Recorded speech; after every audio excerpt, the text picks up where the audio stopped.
ساتھ بیداری اور پاکدامنی کی جڑ اپنے نفس سے ناراضگی ہے۔ انسان کو اللہ تعالیٰ نے دو نعمتیں دی ہیں، ایک دل اور ایک نفس۔ دل جو ہے یہ جذبات کا مقام ہے، محبت کا جذبہ، نفرت کا جذبہ، خوشی کا جذبہ، غم کا جذبہ۔ جذبات کا تعلق انسان کے قلب سے ہے، اور نفس جو ہے یہ خواہشات کا مقام ہے۔ ہر اچھی یا بری خواہش انسان کے نفس میں ہوتی ہے۔ اچھی خواہش تو یہ میں تہجد گزار بن جاؤں، مجھے تکبیر اللہ کی پابندی نصیب ہو جائے، یہ اچھی خواہشات ہے۔ اور بری خواہش یہ کہ مجھے پہچانا جائے، ہر بندہ میری بات کو مانے، میری بات کو سنا جائے، یہ بری خواہشات ہے۔ جب نفس کی اصلاح ہو جاتی ہے تو اس میں اچھی خواہشات رہ جاتی ہیں، اور اگر اس کی اصلاح نہ ہو تو فطرتاً نفس کے اندر برائی ہے۔ اللہ تعالیٰ نے ارشاد فرمایا وَنَفْسٍ وَمَا سَوَّاهَا فَأَلْهَمَهَا فُجُورَهَا وَتَقْوَاهَا۔ نفس کی قسم کھا کر فرمایا کہ اس کے اندر ہم نے فسق و فجور اور تقوی دونوں چیزوں کو رکھ دیا ہے۔ تو جو بندہ اپنے آپ پر محنت نہیں کرتا، اس کا نفس اس کو فسق و فجور ہی کے اوپر آمادہ کرتا ہے۔ چنانچہ ہر انسان کے نفس کی یہ چاہت ہوتی ہے میری خواہشات پوری ہوں، میں انجوائے کروں، مجھے لذت ملے۔ آنکھ قابو میں نہیں رہتی، زبان قابو میں نہیں رہتی، کان قابو میں نہیں رہتے، شرمگاہ قابو میں نہیں رہتی، بس وہ چاہتا ہے کہ کسی طرح میری خواہش پوری ہو جائے۔ اس لیے نفس اپنی مرضی چلاتا ہے۔ آپ نے سنا ہوگا کئی لوگوں کو جی میں تو وہ کروں گا جو میری مرضی ہوگی، میرا دل چاہے گا۔ جب یہ کہہ رہے ہوتے ہیں نا کہ میں وہ کروں گا جو میرا دل چاہے گا، اس کا مطلب یہ کہ میں اپنی مرضی پہ عمل کروں گا، اپنے نفس کی خواہش پہ عمل کروں گا۔ شریعت کہتی ہے کہ انسان کی مرضی کیا چیز ہوتی ہے، اصل تو اللہ کی مرضی ہے، تو ہمیں تو ہر حال میں اللہ کی مرضی پہ چلنا ہے، اپنی مرضی پہ نہیں چلنا، اللہ کی مرضی پہ چلنا ہے۔ اور یہی نقطہ سمجھنا ذرا مشکل ہوتا ہے۔ اس دنیا میں اتنا کسی اور بت کی پرستش نہیں کی گئی جتنا نفس کی پرستش کی گئی ہے۔ اللہ کے بعد جس معبود کی سب سے زیادہ عبادت کی گئی ہے وہ انسان کا نفس ہے، اور کوئی بت نہیں ہے ایسا، انسان کا نفس ہے۔ یہ اتنا بڑا معبود ہے کہ انسانوں نے اپنے من کی پرستش کی ہے، اپنے من کی پوجا کی ہے، جو دل نے کہا وہ کر لیا۔ اس چیز کو دیکھا ہی نہیں کہ شریعت اجازت دیتی ہے یا نہیں دیتی۔ اور یہی بنیاد اور فساد کی جڑ ہے کہ انسان کا نفس اتنا قوی ہو کہ جو اس کے اندر ٹیمپٹیشن ہو انسان اس کو پورا کر دکھائے۔ یہ جو ذکر و سلوک کی محنت ہے یہ نفس کو کمزور کرنے کی محنت ہے۔ اس کو کہتے ہیں نفس کو مارنا۔ مارنے سے مراد یہ نہیں ہے کہ کوئی چیز زندہ تھی اور اس پہ چھری پھیر دی وہ مر گئی۔ مارنے سے مراد یہ ہے کہ نفس کو اتنا کمزور کر دینا کہ یہ شریعت کی مخالفت کرنا چھوڑ دے، اس کو نفس کا مارنا کہتے ہیں۔ نہنگو اژدہا او شیر نر مارا تو کیا مارا۔ نہنگ کہتے ہیں کروکوڈائل کو۔ کروکوڈائل کو مارنا اتنا مشکل کام نہیں ہے، پائتھن کو مارنا مشکل کام نہیں ہے، میل لائن کو مارنا اتنا مشکل کام نہیں ہے، مشکل کام ہے اپنے نفس کو مارنا۔ نہنگو اژدہا او شیر نر مارا تو کیا مارا، بڑے موذی کو مارا نفس امارہ کو گر مارا۔ گیا شیطان مارا ایک سجدے کے نہ کرنے سے، شیطان ایک سجدے نہ کرنے کے اوپر مارا گیا، اس کو دربار سے دھتکار دیا۔ گیا شیطان مارا ایک سجدے کے نہ کرنے سے، ہزاروں سال سجدے میں جو سر مارا تو کیا مارا۔ اس نے ہزاروں سال جو سجدے کیے زمین پر تو ان کا کیا فائدہ نکلا، نتیجہ تو یہ تھا نا کہ ایک سجدے کے نہ کرنے پہ وہ اللہ کے دربار سے دھتکار دیا گیا۔ تو بات یہی ہے کہ ہم آج ایسی زندگی گزار رہے ہیں کہ جن کاموں میں ہمارا نفس موافقت کرتا ہے ہم شریعت کے ان کاموں کی، ان باتوں کی پابندی کرتے ہیں، اور جس کام میں نفس مخالفت کرتا ہے تو شریعت کا حکم چھوڑ کے نفس کی پوجا کر لیتے ہیں، نفس کے پیچھے چل پڑتے ہیں۔ اور یہی چیز شرک خفی کہلاتی ہے۔ ایک ہے شرک جلی۔ شرک جلی کہتے ہیں کہ انسان بتوں کو سجدہ کرے، درختوں کو سجدہ کرے اور قبروں کو سجدہ کرے، اس کو شرک جلی کہتے ہیں، واضح شرک ہے۔ اور ایک ہے شرک خفی، چھپا ہوا شرک۔ شرک خفی کیا ہے کہ ایک طرف اللہ کا حکم آ گیا اور ایک طرف انسان کی اپنی خواہش آ گئی، تو وہ اللہ کے حکم کو چھوڑ کے اگر خواہش پہ عمل کر لیتا ہے اس نے شرک خفی کا ارتکاب کر لیا۔ یہ مشرک ہے، ابھی بھی آزاد نہیں ہے، موحد نہیں ہے، اس نے اپنے نفس کو اپنا جو ہے خدا بنایا ہوا ہے۔ تو یہ ذکر و سلوک کی محنت انسان کو سکھاتی ہے کہ ہم نے اپنے نفس کی خواہشات کو کیسے توڑنا ہے، کیسے چھوڑنا ہے اور اس کو کیسے رد کرنا ہے، اپنی ٹیمپٹیشنز کو کیسے ہمیں برداشت کرنا ہے۔ انسان کے اندر ذکر کرنے سے یہ قوت آ جاتی ہے، پھر اس کا دل چاہتا ہے کہ میں دیکھوں غیر محرم کی طرف، مگر نہیں دیکھتا۔ اس کا دل چاہتا ہے کہ میں زبان سے یہ بات نکالوں، مگر وہ دوسرے کی غیبت نہیں کرتا، وہ اپنے آپ کو شریعت کا پابند کر لیتا ہے، اور یہی چیز انسان کی کامیابی کی بنیاد ہے۔ اب نفس کمزور ہو جائے، اس کے لیے ہمارے اکابر نے بہت محنتیں کروائیں۔ چنانچہ آپ شروع دور میں دیکھیں اکابرین میں، تو وہ اپنی خواہشات کو توڑنا اس پر بہت محنت کرواتے تھے، بہت محنت کرواتے تھے۔ دل میں چاہت پیدا ہوئی نہیں پوری کرنی، تاکہ نفس کمزور ہو جائے۔ مقصد کیا تھا؟ نفس کمزور ہو جائے۔ یہاں تک کہ اگر پانی کا گھڑا دھوپ میں پڑا ہے تو جی چاہا کہ اس کو اٹھا کے میں سائے پہ رکھ دوں، ٹھنڈا ہو جائے گا پانی ذرا، تو نہیں، نفس چونکہ چاہ رہا ہے میں نے ایسا نہیں کرنا، تو نہیں کرتے تھے۔ پھر کھانا نہیں کھاتے تھے۔ بعض کے بارے میں تو یہاں تک مشہور ہے کہ انہوں نے روٹی لکڑی کی بنوائی اور گلے میں لٹکا لی۔ جب بھوک لگتی تھی تو وہ لکڑی کی روٹی کو دانتوں میں چباتے تھے۔ اے نفس، تو مجھے اللہ کی مخالفت پہ جو ہے آمادہ کرتا ہے، میں تجھے کھانا کیوں دوں؟ تو کھانا ہی نہیں کھاتے تھے، اتنا مجاہدہ کرتے تھے، پانی نہیں پیتے تھے، کھانا نہیں کھاتے تھے۔ یہ جو ہے نا قلت کلام، قلت منام، قلت طعام، یہ سب ٹرم نکلی اسی لیے ہے اپنے نفس کو کمزور کرنے کی خاطر، کہ انسان کم بولتا ہے تو کم گناہ کرتا ہے، تو کم بولے۔ آج کل ہم زیادہ بولنے کے مریض ہیں، اس لیے ہمیں بار بار اعلان کرنا پڑتا ہے، بھئی مسجد ہے، اعتکاف ہے، آپ آہستہ بولیں، آہستہ بولیں۔ اس کی وجہ کیا ہوتی ہے کہ ہم نے چپ کے مزے نہیں لیے ہوتے، ہمیں خبر ہی نہیں کہ چپ کے مزے کیا ہوتے ہیں۔ یہ چپ کے مزے ایسی نعمت ہیں کہ جس بندے کو نصیب ہو جائے اس کا بولنے کو دل نہیں چاہتا، وہ خاموش بیٹھا اپنے رب کی یاد میں لگا ہوا ہوتا ہے۔ حضرت خواجہ باقی باللہ رحمۃ اللہ علیہ بہت خاموش رہتے تھے۔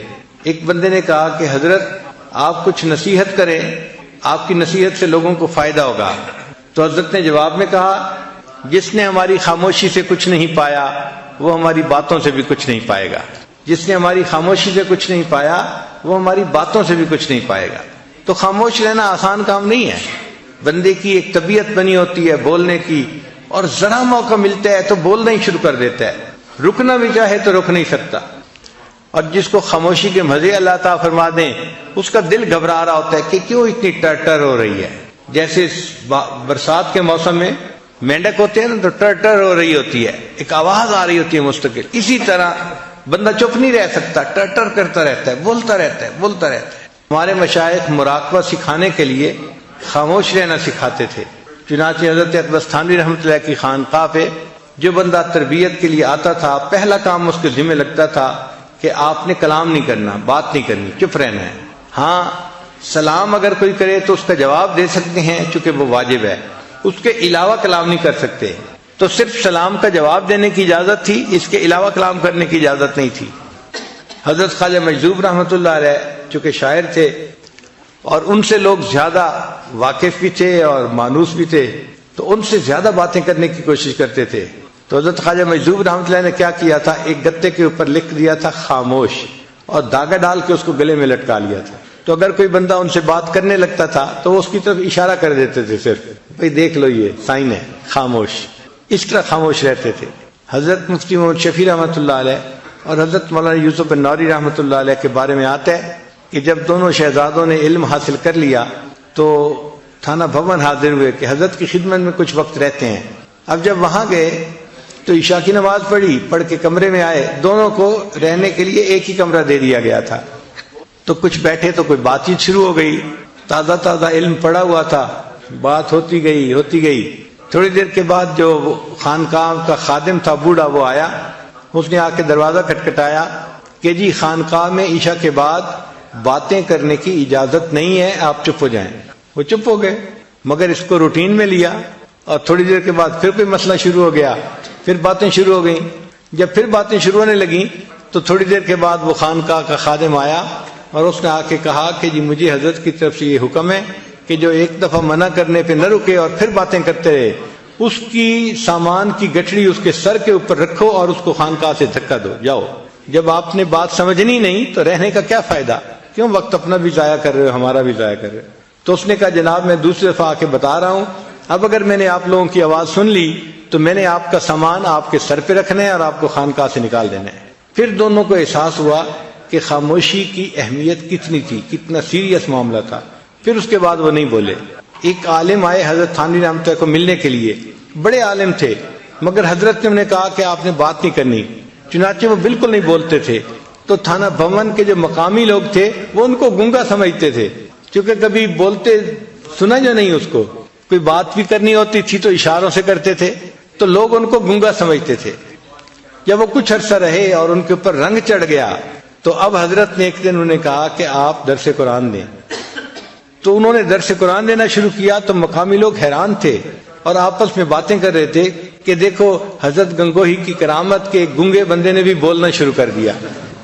تو مشائخ اتنا چپ کا مجاہدہ کرواتے تھے کہ بات ہی نہیں کرنی، اور واقعی چپ کے اپنے مزے ہیں، ہم اس سے واقف نہیں. ابھی اگر واقف ہو جائیں تو بات کرنا ہمیں مشکل نظر آئے، دل نہ چاہے بات کرنے کو. تو خانقاہوں میں جو رکھ کے محنت کروائی جاتی تھی، کم کھانا، کم بولنا، کم سونا، اس کم کا اصل مقصد یہ ہوتا تھا کہ نفس کمزور ہو جائے اور انسان کے لیے شریعت کے اوپر چلنا آسان ہو جائے، یہ شریعت پر چلنے کے راستے میں رکاوٹ نہ بنے. اس لیے اپنی خواہشات کو توڑنا یہ سب سے بڑی چیز سکھائی جاتی تھی کہ بھئی کوئی بھی خواہش دل میں پیدا ہو اس پر عمل نہیں کرنا. حضرت عبداللہ ابن عمر رضی اللہ تعالیٰ عنہ کے دل میں ایک مرتبہ خواہش پیدا ہوئی کہ میں مچھلی کھاؤں. بیمار بھی تھے، آخری وقت تھا. تو بیوی نے مچھلی بنوائی. جب مچھلی بن کے تیار ہوئی اور دسترخوان پہ لائی گئی تو اس وقت دروازے پہ ایک سائل آ گیا. اس نے کہا جی کہ مجھے اللہ کے لیے کچھ دے دو. حضرت نے وہ مچھلی اٹھا کے سائل کو پکڑا دی کہ میں نے اس کو آخرت کے لیے ذخیرہ بنا دیا. یعنی اپنی خواہش پہ عمل نہیں کرنا کہ میرے اندر چاہت جو پیدا ہوئی تھی کہ میں مچھلی کھاؤں، میں نے اپنی چاہت پہ عمل نہیں کرنا. اور آج کل تو اپنی ہی چاہت کا یعنی ماحول بنا ہوا ہے. ہر بندہ، کیا مرد اور کیا عورت، کرنا وہ ہے جو میرا دل چاہے، میرا جی چاہے. چھوٹے سے لے کے بڑے تک ایک ہی چیز ہے، اپنی خواہش پہ عمل کرنا. اس وجہ سے آج نفس اتنے موٹے ہیں کہ انسان کے قابو میں نہیں، اور ان کو کمزور کرنا ایک مشکل کام بن گیا ہے. حتیٰ کہ لوگ نیکی والی زندگی بھی اختیار کر لیتے ہیں، نیکی پہ آ بھی جاتے ہیں، مگر من مانی اتنی ہوتی ہے کہ ذرا نفس کے کچھ خلاف ہو جائے تو پھر دیکھو ان کو غصہ کیسے آتا ہے، اوفینڈ کیسے ہو جاتے ہیں. فوراً ایک ڈیفرنٹ بندہ نظر آنا شروع ہو جائے گا. ناگوار چیز تو برداشت ہی نہیں نہ ہوتی. اور اسی لیے ہمارے مشائخ جو ڈانٹ ڈپٹ کیا کرتے تھے نا، اس کا مقصد اصل یہی تھا کہ ناگوار چیز کو برداشت کرنے کی عادت آ جائے. اصل مقصد یہ تھا. اور انہوں نے فرمایا کہ اگر شیخ بلا وجہ کسی بندے کو جوتے مارے تو اس کو چاہیے کہ وہ جوتا پھر اٹھا کے اپنے شیخ کو دے. اور یہاں تو بات پہ لاجکس چلتی ہیں، اور یہ ایسے ہے اور یہ ایسے ہے. اور مقصد کیا ہوتا ہے کہ بس جو میری خواہش ہے وہ پوری ہو جائے. تو تصوف سیکھنے کے اصل مقصد ہے اپنے نفس کو کمزور کرنا اور اس کو شریعت کی لگام ڈالنا. جس نے اپنے نفس کو شریعت کی لگام ڈال لی اس نے گویا اپنے نفس کو مار لیا، اور دنیا جہان کی سعادتیں اس بندے کو نصیب ہو گئیں. چنانچہ تمام باطنی بیماریوں کا تعلق نفس کے ساتھ ہے. جتنی باطنی بیماریاں ہیں سب باطنی بیماریوں کا تعلق انسان کے نفس کے ساتھ ہے. مثلا شہوت، اس کا تعلق نفس کے ساتھ ہے. وَلَكُمْ فِيهَا مَا تَشْتَهِي أَنفُسُكُمْ وَلَكُمْ فِيهَا مَا تَدَّعُونَ. تو دیکھا شہوت کی نسبت نفس کے ساتھ کی گئی، تو شہوت کا تعلق بھی انسان کے نفس کے ساتھ ہے. پھر خواہشات کا تعلق بھی نفس کے ساتھ ہے. وَنَهَى النَّفْسَ عَنِ الْهَوَىٰ، اور جس نے اپنی خواہشات، اپنے نفس کو خواہشات کے پورا کرنے سے روک لیا تو خواہشات کا تعلق بھی نفس کے ساتھ. پھر تیسری چیز ہے حماقت. حماقت کا تعلق بھی نفس کے ساتھ ہے. الا من صفح نفسا، صفاحت کہتے ہیں احمق یعنی حماقت کو. تو الا من صفح نفسا، مگر وہی کہ جس نے احمق بنایا اپنے آپ کو، تو اس کا تعلق بھی نفس کے ساتھ ہوا. پھر بخل کا تعلق بھی نفس کے ساتھ ہے. وَأُحْضِرَتِ الْأَنفُسُ الشُّحَّ، یہ جو شح ہے نا، ہرس، یہ انسان کے نفس میں ہوتی ہے. پھر حسد کا تعلق بھی نفس کے ساتھ ہے. قرآن پاک میں فرمایا حسدا من عند انفسہم، ان کے نفوس کے اندر حسد تھا. پھر تکبر بھی نفس کے اندر ہوتا ہے. لقد استکبروا فی انفسہم، تحقیق بہت تکبر رکھتے ہیں اپنے نفوس میں. یعنی تکبر بھی نفس میں، شہوت بھی نفس میں، حسد بھی نفس میں، بخل بھی. تو یہ تمام بیماریوں کا مجموعہ تو نفس میں ہو گیا. اسی لیے نفس کی اصلاح کی جو محنت ہے اسی کو تصوف تزکیہ کہتے ہیں اور تصوف کہتے ہیں۔ اچھا، بعض لوگ پریشان ہو جاتے ہیں کہ یہ تصوف کا لفظ کہاں سے آ گیا؟ بھئی صفا سے ہے، صاف کرنا، جیسے میل ہوتی ہے اس کو صاف کر دیتے ہیں۔ نفس کے اوپر جو میل آئی ہوئی ہے، قلب کے اوپر جو میل آئی ہوئی ہے، اس کو صاف کرنا، اس کو تصوف کہہ دیا۔ آپ کوئی اور لفظ بولنا چاہتے ہیں تو اور بول دیں، حقیقت کو تو نہیں نا آپ رد کر سکتے۔ نفس کی خواہشات کو روکنا، ان کو چھوڑنا، نفس کو کمزور کرنا، یہ وہ تعلیم ہے جو قرآن و حدیث میں دی گئی ہے، اور اس کا انکار کوئی نہیں کر سکتا۔ وہی بندہ جنت میں جائے گا جس نے اپنی خواہشات کو روکا، بلکہ فرمایا وَأَمَّا مَنْ خَافَ مَقَامَ رَبِّهِ، جو اپنے رب کے سامنے کھڑا ہونے سے ڈرا، وَنَهَى النَّفْسَ عَنِ الْهَوَىٰ، اور اس نے اپنے نفس کو خواہشات میں پڑنے سے روک لیا، فَإِنَّ الْجَنَّةَ هِيَ الْمَأْوَىٰ، یہ بندہ ہے جس کو قیامت کے دن جنت عطا کی جائے گی۔ کتابوں میں ایک عجیب واقعہ لکھا ہے کہ امام شافعی رحمۃ اللہ کے زمانے میں ایک حاکم وقت تھا جو بیوی کے ساتھ بڑے اچھے موڈ میں تھا، اور بیوی کسی وجہ سے ناراض تھی۔ اب یہ جتنا قریب ہونے کی کوشش کرتا وہ اتنا پیچھے دھکیلتی تھی۔ اب ادھر سے اصرار اور ادھر سے انکار۔ خیر کچھ دیر یہ محبت پیار کا اظہار کرتا رہا، لیکن بیوی چونکہ بالکل ہی رد کرتی رہی، انکار کرتی رہی، تو اس نے تھوڑا اس کے ساتھ سختی کر دی۔ انسان جذبات میں ہوتا ہے تو پھر سختی کر لیتا ہے۔ جب اس نے سختی کی نا تو وہ تو پہلے ہی غصے میں تھی، اس نے غصے میں کہہ دیا دوزخی پیچھے ہٹ۔ اب جب اس نے یہ کہہ دیا دوزخی پیچھے ہٹ تو اس کو غصہ چڑھ گیا، حاکم وقت سے آخر۔ اس نے جواب میں کہہ دیا اگر میں دوزخی ہوں تو تجھے میری طرف سے 3 طلاق۔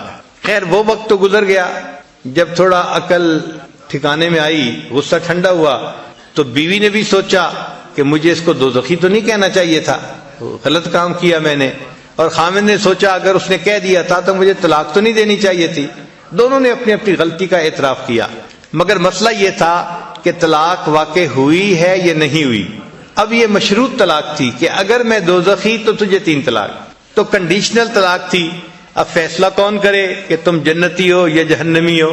یہ تو کوئی فیصلہ نہیں کر سکتا، یہ تو فیصلہ قیامت کے دن میزان پہ اعمال تلنے کے بعد ہوگا، کون جنتی ہے کون دوزخی ہے، کون مقبول ہے کون مردود ہے۔ بے خبر کیا خبر تجھ کو کیا کون ہے، جب تلیں گے عمل سب کے میزان پر تب کھلے گا کہ کھوٹا کھرا کون ہے۔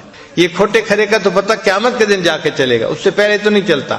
اب جس عالم سے وہ جا کے مسئلہ پوچھتے وہ عالم کہتا بھئی میں تو نہیں اس کا جواب دے سکتا، حتیٰ کہ یہ بات ٹاک آف دی ٹاؤن بن گئی، ہر بندے کی زبان پہ یہی مسئلہ کہ جی ایسا واقعہ پیش آیا ہے اور کوئی عالم اس کا جواب نہیں دے رہا۔ امام شافعی رحمۃ اللہ لڑکے تھے، اس وقت چھوٹی عمر تھی، آپ نے بات سنی تو آپ نے فرمایا کہ ہاں میں اس مسئلے کا جواب دے سکتا ہوں۔ چنانچہ بادشاہ کو اطلاع ملی تو بادشاہ نے بندے بھیج کے ان کو بلوایا۔ جب امام شافعی رحمۃ اللہ ان کے پاس پہنچے تو انہوں نے کہا کہ بھئی آپ کیا پوچھنا چاہتے ہیں؟ اس نے کہا جی میں یہ پوچھنا چاہتا ہوں کہ میری بیوی کو طلاق ہوئی یا نہیں ہوئی؟ تو امام شافعی رحمۃ اللہ نے فرمایا کہ اس کے لیے میں آپ سے ایک بات پوچھوں گا نجی زندگی کے بارے میں، آپ مجھے صحیح جواب دیں پھر میں آپ کو اس کا جواب بتاؤں گا۔ اس نے کہا پوچھیں۔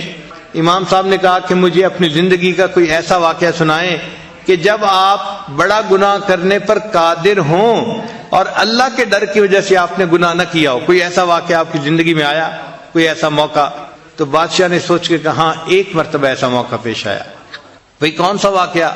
اس نے کہا جی کہ ایک دفعہ میں دفتر سے ذرا جلدی اپنے گھر آ گیا، اور جب میں اپنے کمرے میں داخل ہوا تو میرے کمرے میں جو کام کرنے والی ایک نوجوان لڑکی تھی وہ کام کر رہی تھی، یعنی بستر ٹھیک کر رہی تھی، صفائی کر رہی تھی۔ میں کمرے میں داخل ہوا تو میں نے کنڈی لگا دی، جب کمرے میں دیکھا تو وہ جوان لڑکی میرے بیڈ کے پاس موجود ہے۔ اب ذرا میں اس کے قریب ہوا تو مجھے اس کے حسن و جمال کا اندازہ ہوا کہ وہ تو بہت ینگ لڑکی تھی اور بہت خوبصورت لڑکی تھی۔ تو میں نے جب اس کے حسن و جمال کو دیکھا تو میرے دل کے اندر خواہش پیدا ہوئی۔ اب اللہ نے عورت کو سمجھ دی ہوتی ہے، چنانچہ وہ لڑکی فوراً سمجھ گئی بادشاہ کے انداز سے کہ اس کے قدم اٹھانے کا انداز اچھا نہیں ہے۔ تو جب بادشاہ اس کے ذرا قریب ہوا نا تو لڑکی نے کہا یا ملک اتق اللہ، اے بادشاہ اللہ سے ڈر۔ کہتے کہ جب اس نے یہ الفاظ کہے تو میرے دل پر ان الفاظ کا ایسا اثر ہوا کہ میں نے اس کو کہا کہ اچھا تم یہاں سے چلی جاؤ، میں تمہیں ہاتھ بھی نہیں لگاتا۔ چنانچہ وہ لڑکی جو تھی تقیہ نقیہ تھی، پاک صاف تھی، وہ وہاں سے چلی گئی، اور بادشاہ جو تھا اس نے اپنا کمرہ پھر لاک کر لیا، اپنا کام کر لیا۔ کہنے لگا کہ یہ ایک ایسا موقع تھا، اگر میں اس لڑکی کے ساتھ بدکاری کرنا چاہتا تو کوئی مجھے پوچھنے والا نہیں تھا، چونکہ میں بادشاہ تھا، میرے پاس موقع تھا، پھر تنہائی تھی، پھر میں نے کمرہ لاک بھی کر لیا تھا، مگر اللہ کے ڈر سے میں نے اس گناہ کو چھوڑ دیا۔ یہ ایک ایسا موقع آیا ہے کہ میں نے ایک گناہ کو اللہ کی رضا کے لیے چھوڑا۔ تو جب اس نے یہ واقعہ سنایا تو امام شافعی رحمۃ اللہ نے فرمایا کہ ہاں میں فتویٰ دیتا ہوں کہ تو جنتی ہے اور تیری بیوی کو طلاق نہیں ہوئی۔ اب یہ بات جب باہر نکلی تو علماء حیران کہ بھئی یہ فتویٰ کیسے انہوں نے دے دیا گیا، یہ کون بندہ ہے جو جنت کی ٹکٹیں بیچ رہا ہے، جنت کی ٹکٹیں الاٹ کر رہا ہے، یہ کون ہے؟ تو امام شافعی رحمۃ اللہ سے پوچھا گیا، ان کا دیکھو بھائی یہ فتویٰ میں نے نہیں دیا، یہ فتویٰ قرآن پاک میں خود اللہ تعالیٰ نے عطا فرمایا ہے۔ انہوں نے پوچھا کون سا؟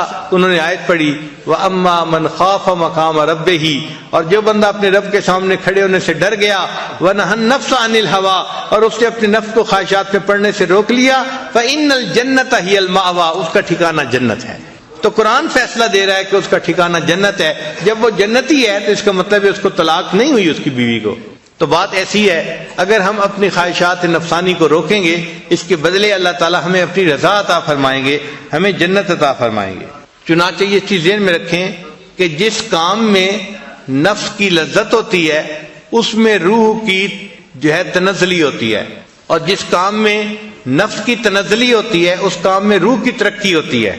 چنانچہ جس کام سے نفس کے اوپر چوٹ پڑتی ہے اس کام سے انسان کو روحانی ترقی نصیب ہوتی ہے، اور جس چیز سے نفس کو لذتیں مل رہی ہوتی ہیں اس سے انسان کی روحانی تنزلی ہوتی ہے۔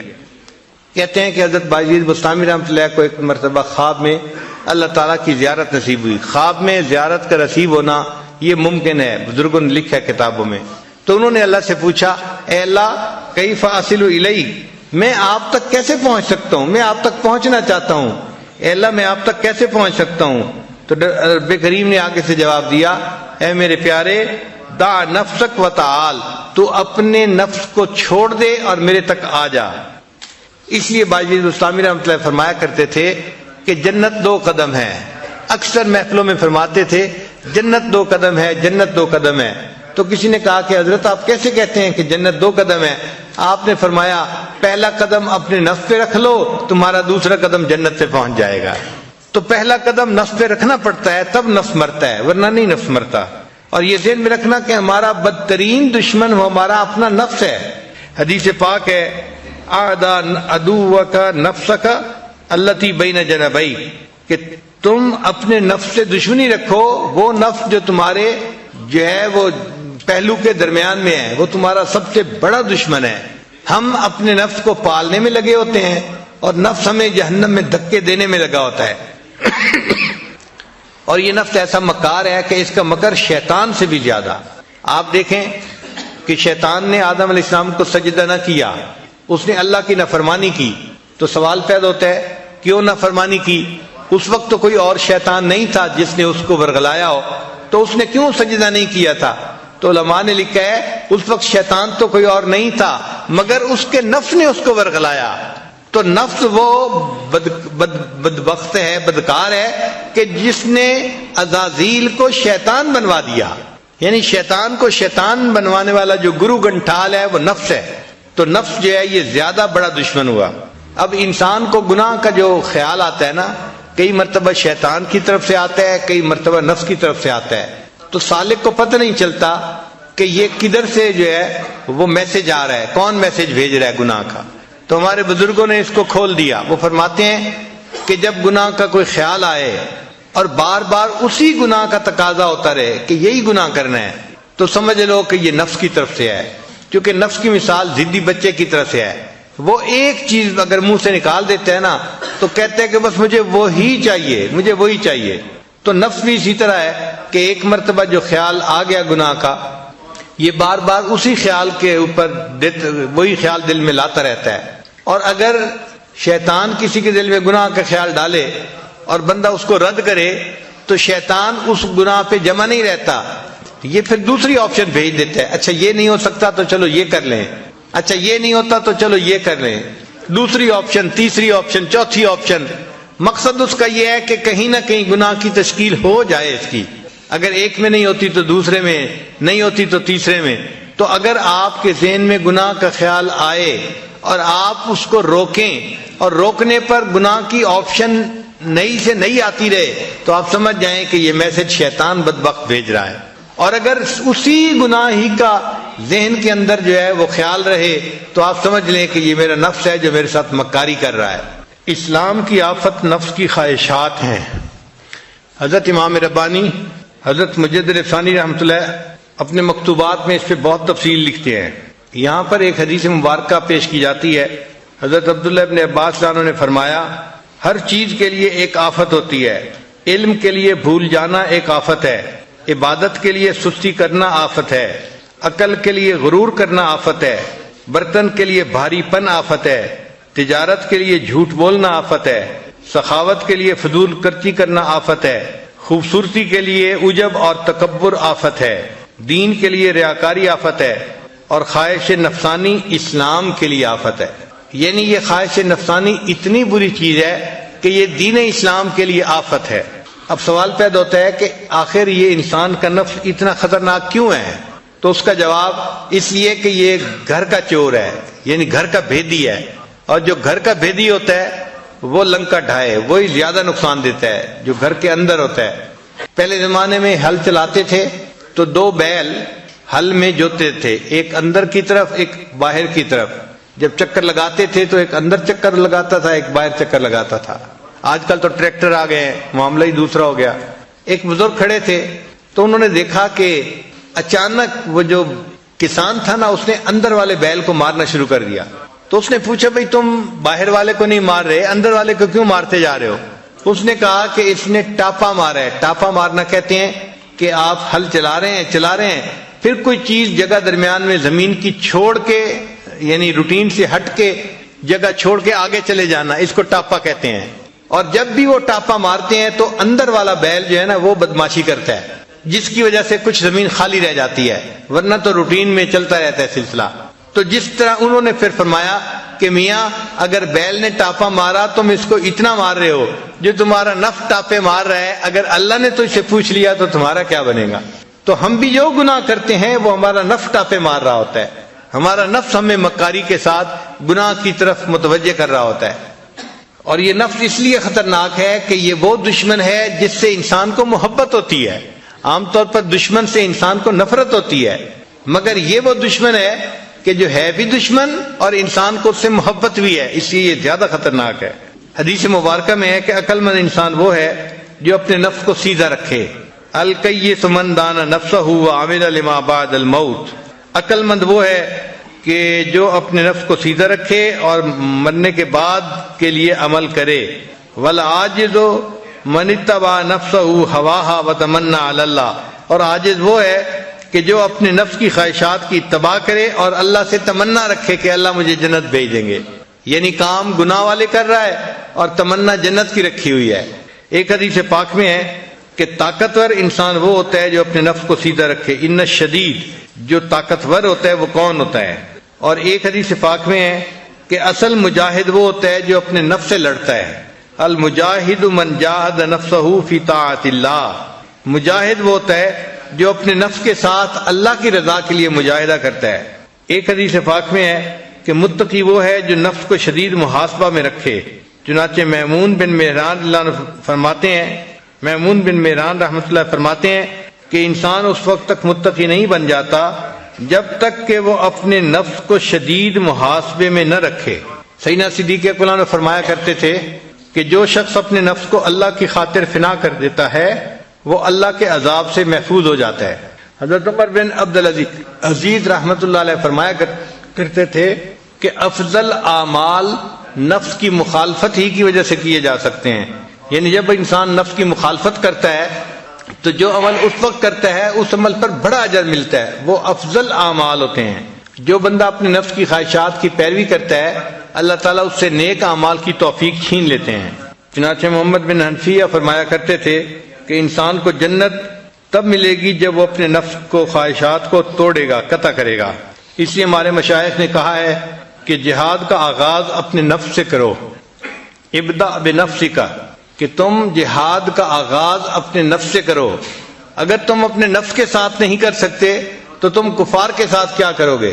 مکتوبات شریفہ کی عبارات سنیں، امام ربانی حضرت مجدد ثانی رحمۃ اللہ نے لکھی ہیں، فرماتے ہیں طالب و مطلوب کے درمیان سب سے بڑا حجاب طالب کا نفس ہے، یعنی اللہ اور بندے کے درمیان جو سب سے بڑا حجاب ہے وہ بندے کا اپنا نفس ہے۔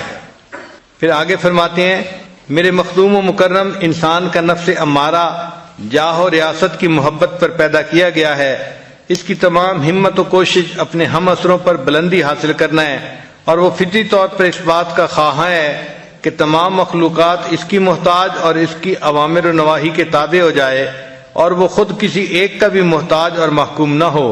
اس کا یہ دعویٰ الوہیت خدا ہونے اور خدا کے بے مثل جل سلطانہ کے ساتھ شرکت کا دعویٰ ہے، بلکہ وہ بدبخت شراکت پر بھی راضی نہیں ہے، بلکہ چاہتا ہے کہ حاکم صرف وہی ہو اور باقی سب اس کے محکوم ہو۔ تو نفس کی جو یہ چاہت ہے نا کہ میری خواہش پوری ہو، یہ اصل میں الوہیت کا دعویٰ ہے۔ وہ چاہتے ہیں کہ بس میرا حکم چلے۔ نفس کی مدد کرنا در حقیقت خدا کے دشمن کو تقویت دینا ہے۔ حدیث قدسی میں آیا ہے عاد نفسک فإنها انتصبت بمعاداتی، اپنے نفس سے دشمنی رکھ کیونکہ بلا شک وہ میری دشمنی پر کمر بستہ ہے۔ چنانچہ فرماتے ہیں کہ نفس کی شرارت ابلیس کی شرارت سے زیادہ ہے۔ فرماتے ہیں کہ ابلیس نے اللہ تعالیٰ کے حکم کی نافرمانی کی اور انا خیر منہ کہا کہ میں اس سے بہتر ہوں، لیکن پھر اس نے جب بنی آدم کو بہکایا تو شیطان نے انسان کو بہکانے کے بعد اس سے اپنی برات ظاہر کی کہ انی بریء منک انی اخاف اللہ رب العالمین، یعنی شیطان بدبخت نے انسان سے اللہ کی نافرمانی تو کروائی، لیکن کروانے کے بعد شیطان نے برات اپنی ظاہر کر دی کہ میں بری ہوں، وہ ڈر گیا اللہ سے۔ لیکن نفس ایسا باغی ہے کہ اس نے کہا انا ربکم الاعلی، اور اس پر وہ نہ نادم ہوا نہ پریشان ہوا اور نہ اس سے اس نے برات کا اظہار کیا۔ اس سے پتہ چلا کہ نفس کی شرارت زیادہ ہے بنسبت ابلیس یعنی شیطان کے۔ اب سوال پیدا ہوتا ہے کہ اس نفس کو کنٹرول کرنے کا کیا طریقہ ہے؟ تو تین باتیں بڑی اہم ہیں۔ پہلی بات کہ نفس کو شہوات سے روکا جائے، کوئی بھی خواہش نفسانی انسان کے ذہن میں پیدا ہو فوراً اس پر عمل نہیں کرنا چاہیے، بلکہ اس کو روکنا چاہیے، اس پہ عمل نہیں کرنا۔ تو نفس کو خواہشات سے روکا جائے، پہلی بات۔ دوسری بات نفس پر عبادات کا بوجھ ڈالا جائے، جتنا زیادہ عبادت کا بوجھ ڈالیں گے اتنا نفس کمزور ہوگا۔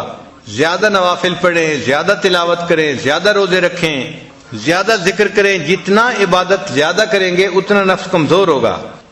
اور تیسری بات کہ اللہ سے دعا مانگتے رہیں، کیونکہ نفس کی اصلاح اللہ کی رحمت کے بغیر ممکن نہیں۔ قرآن پاک میں ہے وما ابرئ نفسی ان النفس لامارۃ بالسوء الا ما رحم ربی، جس پر رب کا رحم ہوتا ہے اس بندے کا نفس جو ہے وہ سیدھا ہو جاتا ہے، ورنہ تو نفس کا سیدھا ہونا مشکل ہے۔ حضرت اقدس ثانوی رحمۃ اللہ نے فرمایا کہ نفس کی اصلاح کے لیے تین کام بہت اہم ہیں۔ پہلا کام مرشد کامل کی خدمت میں رہے، دوسرا کام اپنے دشمنوں اور حاسدوں سے سبق سیکھے، اور تیسرا کام کہ دوسرے لوگوں سے عبرت پکڑے۔ امام رحمانی حضرت مجدد ثانی رحمۃ اللہ نے ایک عجیب تفصیل کی ہے۔ وہ فرماتے ہیں کہ شریعت کا جو حکم ہے وہ نفس کی انانیت کو توڑتا ہے۔ شریعت آئی ہی اسی لیے ہے کہ نفس کو پامال کرے اور اللہ کو ہی معبود حقیقی انسان بنائے۔ انبیاء نے آ کے وہی طریقہ سکھایا کہ جس طریقے پر چل کر انسان اپنے نفس کی مکاری سے بچ سکتا ہے اور اپنے اللہ کے پسندیدہ بندوں میں شامل ہو سکتا ہے۔ تو فرماتے ہیں کہ اس لیے جو مجاہدے ہم اپنی مرضی سے کرتے ہیں اس سے نفس کمزور نہیں ہوتا بلکہ اور موٹا ہو جاتا ہے۔ وہ سمجھتا ہے کہ میرے جیسا تو کوئی اور ہے ہی نہیں، جتنا نیک میں ہوں کوئی اور اتنا نیک ہی نہیں ہے۔ اور وہ فرماتے ہیں کہ ہر کام جو سنت کے مطابق کیا جائے تو اس سے نفس پامال ہوتا ہے۔ لہذا بہترین طریقہ اپنے نفس کو کمزور کرنے کا کہ ہر چھوٹے اور بڑے کام میں سنت کی اتباع کی جائے، کھانے میں، پینے میں، لباس میں، گفتار میں، کردار میں، چلنے پھرنے، ہر کام میں، ہر چھوٹے اور بڑے کام میں سنت کی پیروی کرنا، اس سے نفس زیادہ کمزور ہوتا ہے۔ فرماتے ہیں انبیاء علیہ الصلوات و تسلیمات کی بعثت سے مقصود اور شرعی احکامات میں حکمت کی وجہ یہی ہے کہ نفس امارہ عاجز اور خراب ہو جائے، کیونکہ شرعی احکامات نفسانی خواہشات کو دور کرنے کے لیے وارد ہوئے ہیں۔ جس قدر شریعت کے مطابق عمل کیا جائے گا اسی قدر نفسانی خواہشات زائل ہوتی جائیں گی۔ یہی وجہ ہے کہ خواہشات نفسانی کو دور کرنے میں شرعی احکامات میں سے ایک حکم بجا لانا ان 1000 سالہ ریاضتوں اور مجاہدوں سے بہتر ہے جو اپنی طرف سے کیے جائیں، بلکہ یہ ریاضتیں اور مجاہدے جو روشن شریعت کے مطابق واقع نہیں ہوئے نفسانی خواہشات کو اور قوت دینے والے بن جاتے ہیں۔ برہمنوں اور جوگیوں نے ریاضتوں اور مجاہدوں میں کمی نہیں کی، لیکن ان میں سے کوئی چیز ان کے لیے فائدہ مند نہیں ہوئی، اس لیے کہ ان کے مجاہدے ان کی مرضی کے مطابق تھے۔ ان کے مجاہدوں نے ان کی نفس کی تقویت دی اور ان کے سوا ان کو کچھ حاصل نہ ہوا۔ فرماتے ہیں مثلا زکوٰۃ کی ادائیگی میں جس کا کہ شریعت نے حکم دیا ہے 1 دینار خرچ کرنا نفس کے خراب اور ذلیل کرنے میں اپنی مرضی سے 1000 دینار خرچ کرنے سے زیادہ فائدہ مند ہے۔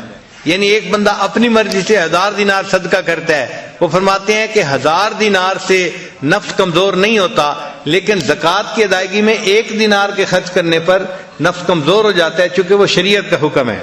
اس لیے فرماتے ہیں کہ عید الفطر کے دن کھانا کھانا اس سے نفس کمزور ہوتا ہے، اور اپنی مرضی سے پورا سال نفلی روزے رکھنا اس سے نفس کمزور نہیں ہوتا، چونکہ وہ اپنی مرضی تھی اور یہ اللہ کے حکم کی فرما برداری تھی۔